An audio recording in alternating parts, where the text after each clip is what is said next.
Many patients wonder about what the complications are of transfusions. I have to say that transfusions, for the most part, are tolerated very well, but they are not without side effects. So we can take them one by one by one. So we'll begin with probably the most controversial one, which would be neutrophil infusions. And they're controversial because there is disagreement among medical experts whether or not they're even beneficial. So most neutrophils are collected either through administration of GCSF or steroids to donors. We collect the neutrophils and they can be infused into patients. There was a randomized study evaluating the use of neutrophils in patients, not just with MDS, but all kinds of patients who had neutropenia. And this randomized phase 3 trial showed no benefit. And we consider randomized phase 3 trials to be the gold standard of medical evidence. But as always, the devil's in the details. And one of the issues with this RING study, which is what this phase 3 randomized trial was called, is that many patients didn't really receive an adequate dosing of the neutrophil infusions. And so there are some who still believe in this intervention that would argue that if we are able to give an adequate dose of the neutrophils, that they would be effective. So with the neutrophils, I'll just say that there's not general agreement that they even work, but even if they did work, they're hard to get. And thirdly, they don't have a very long half-life. They have a short duration of half-life, so you have to give the neutrophil infusions quite frequently. So my general feeling of the neutrophil infusions is not to use them, but of course I acknowledge that some of my colleagues may disagree with that. And then in regards to platelets, that's more of an established pattern, and we generally give platelets when platelet counts are less than 10,000, or at a higher number if patients have bleeding or bruising or other symptoms. As I mentioned previously, there are some patients who can have symptoms because their counts may not be very low, but the blood counts themselves don't work well, because MDS is not only a disease of numbers, it's also a disease of function. So it's both a qualitative and quantitative defect. But in regards to the platelets, they do have specific side effects. In general, they tend to be more immunogenic.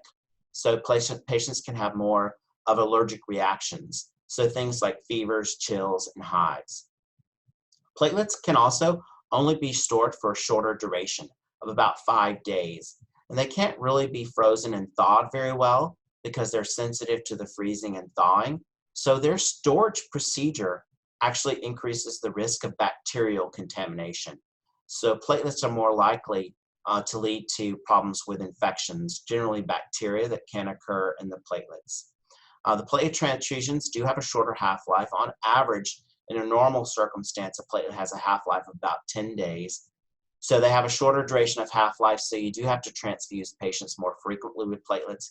And because they're so immunogenic, patients can frequently become immunized, and they can develop reactions against the platelets.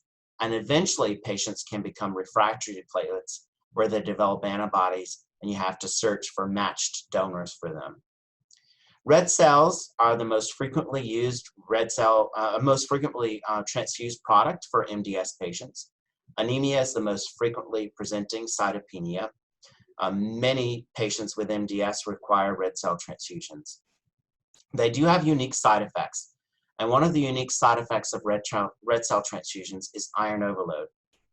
And since patients may go many, many years with red cell transfusion dependence, they can develop problems with iron overload.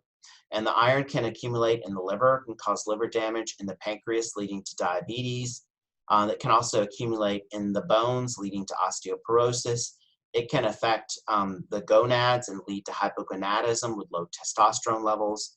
So the iron overload does have a lot of side effects. We generally think that patients with MDS are at risk for iron overload if they've received at least 20 units of red cells and have a ferritin level, which is a blood test that we use to determine iron levels, if they have a ferritin level of greater than 1,500. Red cells can also transmit viruses, so the risk of viral transmission is actually very low. So in general, the risk of HIV transmission, for instance, is about 1 in 6 million. So although people are concerned about that, and it's understandable given the history of what's happened during the AIDS epidemic, for instance. The risk of viral transmission with red cell transfusions is actually low.